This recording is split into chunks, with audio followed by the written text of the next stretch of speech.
Hello दोस्तों, नमस्कार। एक बार फिर से स्वागत है मेरे चैनल हिंदी मंजूषा में। आज आपके सामने फिर से मैं वाक्य के भेद लेकर सामने उपस्थित हुआ हूँ। अभी पिछली ही वीडियो में मैंने आपको बताया था कि वाक्य क्या होता है, वाक्य में कौन कौन सा शब्द प्रयोग करने से वाक्य बनता है और वाक्य के कितने भेद होते हैं और वाक्य का प्रयोग क्या होता है।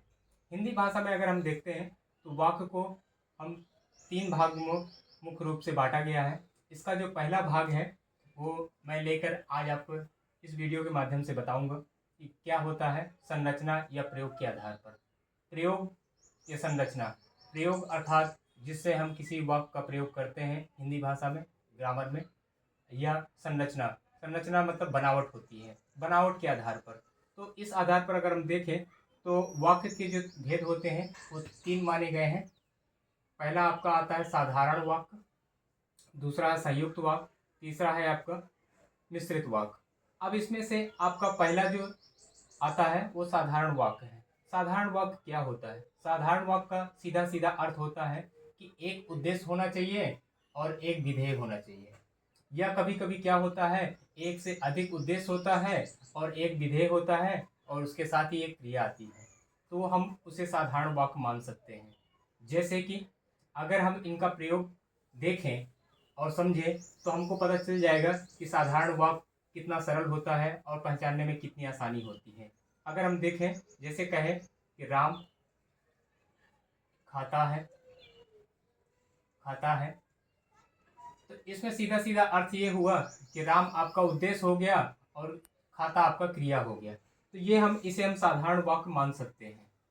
अगर हम उसी तरह से दूसरा अगर हम सेंटेंस लेते हैं या वाक्य लेते हैं तो उसमें हम देखते हैं कि एक से अधिक कभी कभी उद्देश्य आ जाते हैं। जैसे कि राम मोहन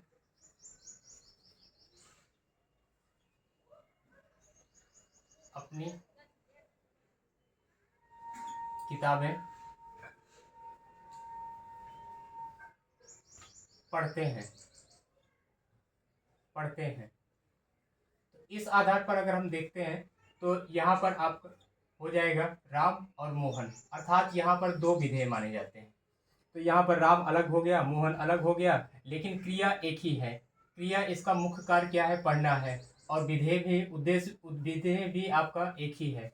अब विधेय होने के कारण, एक होने के कारण, यहाँ एक से अधिक अगर उद्देश्य आ भी जाते हैं तो भी वो साधारण वाक्य कहा जा सकता है। उसी आधार पर अगर हम दूसरा की बात करते हैं, अर्थात जिसे हम संयुक्त वाक्य कहते हैं। संयुक्त वाक्य क्या होता है? संयुक्त वाक्य का सीधा सीधा अर्थ होगा कि एक से अधिक उपवाक्य होते हैं और ये आपस में किसी न किसी कंजक्शन के माध्यम से जुड़े होते हैं। तो हम उस आधार पर उसे हम संयुक्त वाक्य बोल सकते हैं। इसमें से जो पहला आपका समुच्चय बोधक अर्थात जो कंजक्शन जिसे हम बोलते हैं अंग्रेजी भाषा में, इसमें से पहला जो आता है लेकिन, किंतु, परंतु, और, या, अथवा, तथा, एवं, व, बल्कि, अपितु इत्यादि शब्द हैं जो कि संयुक्त वाक्य के रूप में आते हैं और एक दूसरे उपवाक्य को आपस में जोड़ते हैं। जैसे मोहन और सोहन स्कूल जाते हैं। तो यहाँ पर सीधा सीधा अर्थ होता है कि मोहन एक उद्देश्य हो गया, दूसरा आपका सोहन हो गया, और ये आपका और जो है वो समुच्चय बोधक है। समुच्चय बोधक आपस में दोनों को जोड़ रहा है और इसी कारण से इसको हम बोल सकते हैं कि ये दोनों के बीच में एक जोड़ने का काम कर रहा है। जैसे कि एक वाक्य और लेते हैं, मैं तो जाता हूँ लेकिन, लेकिन वहाँ रहता नहीं हूँ, रहता नहीं हूँ। तो यहाँ पर अगर हम देखते हैं तो एक वाक्य आपका ये हो जाता है, दूसरा आपका वाक्य ये हो जाता है।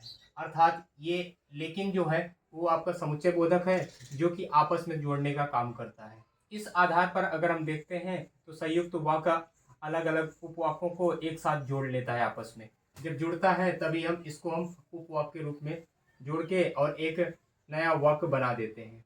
अगर हम तीसरे की बात करते हैं तो मिश्रित वाक्य आता है। मिश्रित वाक्य, मिश्रित वाक्य। अब मिश्रित वाक्य क्या होता है, इसमें से सीधा सीधा हमको ये समझना है कि एक प्रधान वाक्य होगा,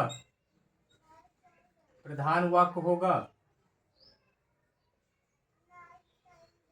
और साथ ही एक या एक से अधिक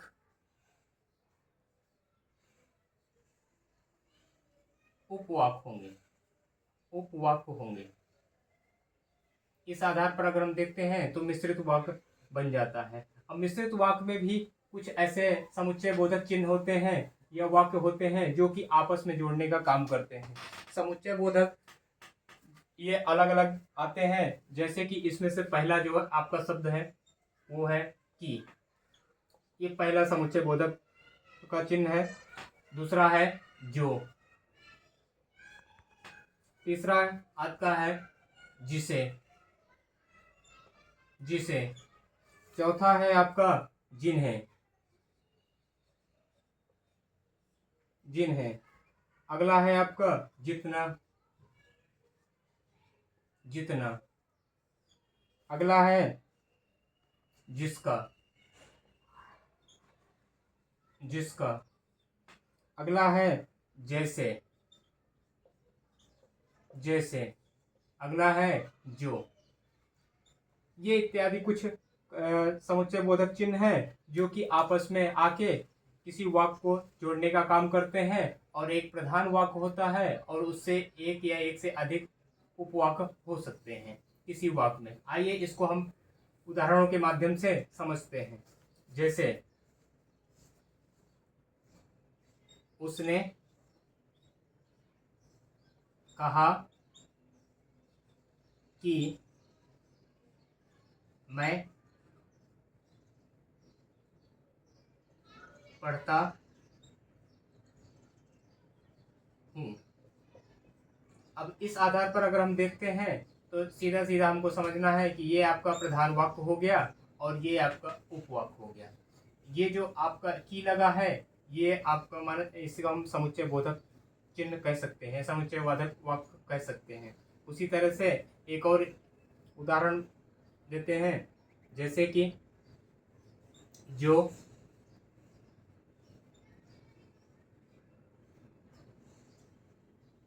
पढ़ेगा वो पास होगा। इसमें हम सबसे पहले ये समझें कि ये आपका पहला जो है जो पढ़ेगा अर्थात ये प्रधान वाक्य हो गया और पास होगा वो आपका हो गया उप प्रधान वाक्य। इस तरीके से कह सकते हैं कि ये आपका मिश्रित वाक्य कहा जा सकता है और इसमें से एक से अधिक आते हैं। अगर मिश्रित वाक्यों की अगर हम बात करते हैं तो मिश्रित वाक्यों को हम 3 भागों में बांट सकते हैं जो कि इस प्रकार है। पहला इनमें से आता है संज्ञा,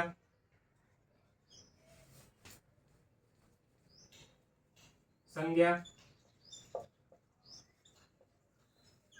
संज्ञा, प्रधान, प्रधान वाक्य। दूसरा है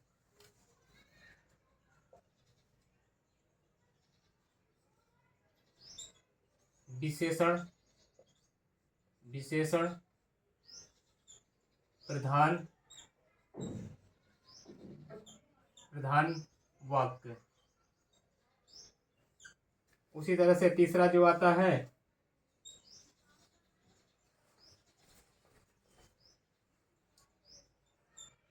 क्रिया, विशेषण, विशेषण, प्रधान वाक्य। इस तरीके से अगर हम बातें हैं तो मिश्रित वाक्य को हम 3 भागों में बांट सकते हैं। 3 भागों में पहला जो है वो आपका संज्ञा प्रधान वाक्य है। अब संज्ञा प्रधान क्या होता है, अर्थात जिसमें कार्य करने वाले की प्रधानता बताई जाती है उसे हम संज्ञा प्रधान वाक्य कह सकते हैं। उसी तरह से दूसरा है विशेषण प्रधान वाक्य। विशेषण प्रधान वाक्य उसे हम कह सकते हैं जिसमें किसी संज्ञा या सर्वनाम की विशेषता बताते हुए किसी वाक्य को या एक से अधिक वाक्यों को आपस में जोड़ा जाता है। उसी तरह से आपका आता है क्रिया विशेषण प्रधान वाक्य।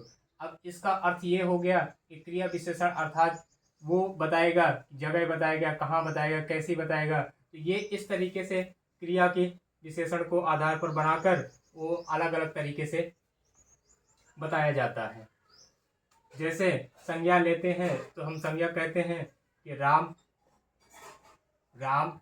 ने कहा कि वह अपने घर समय से पहुंच जाएगा।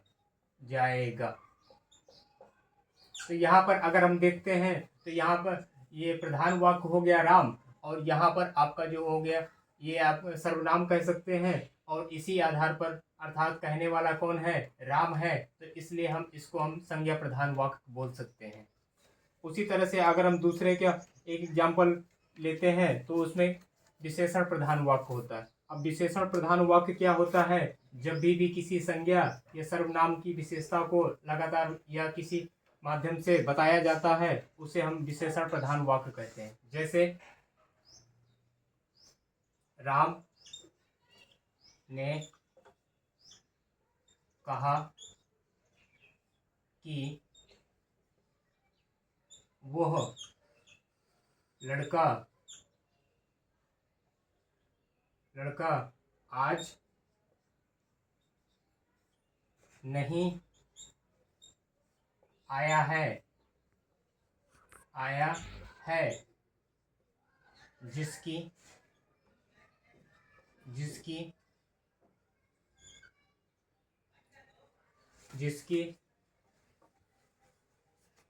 किताब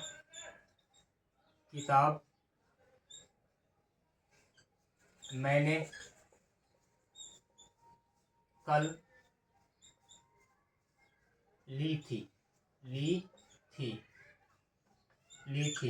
अब देखिए इतना बड़ा वाक्य होने के कारण अब इसमें से क्या है, ये पहला प्रधान वाक्य हो गया, ये आपका की जो है समुच्चय बोधक लगा है। उसी तरह से आगे ये सर्वनाम हो गया, अब ये आपका विशेषण हो गया। उसी तरह से आगे जो आया है तो ये कहता है जिसकी अर्थात किताब ली है, अर्थात लड़के की किताब की विशेषता बता रहा है। तो यहाँ पर हम इसे क्रिया विशेषण वाक्य बोल सकते हैं या क्रिया विशेषण प्रधान वाक्य के रूप में जान सकते हैं।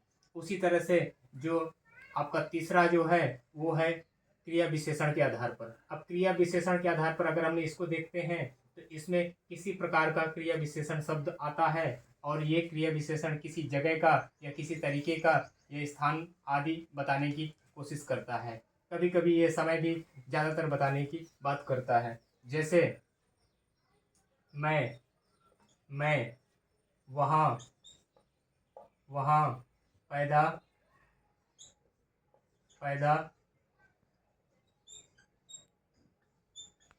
हुआ था, जहाँ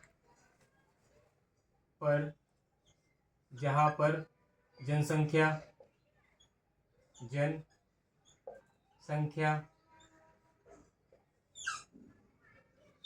कम, निवास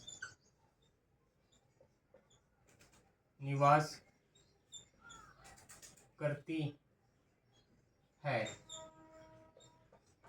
अब इस आधार पर अगर हम देखते हैं तो ये पहला जो आपका हो गया इसको हम बोलते हैं प्रधान उपवाक्य, लेकिन यहाँ ये जो शब्द लगा है जहाँ, ये बता रहा है कि जगह का स्थान का बता रहा है, अर्थात निवास स्थान बता रहा है।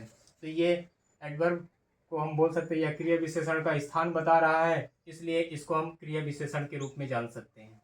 इस आधार पर अगर हम देखते हैं तो पहला ये प्रकार वाक्यों का खत्म होता है। आने वाले समय में मैं आपको दूसरा प्रकार लेकर हाजिर हूँगा। तब तक आप बने रहिए, मेरे चैनल को लाइक करिए, सब्सक्राइब करिए। जय हिंद।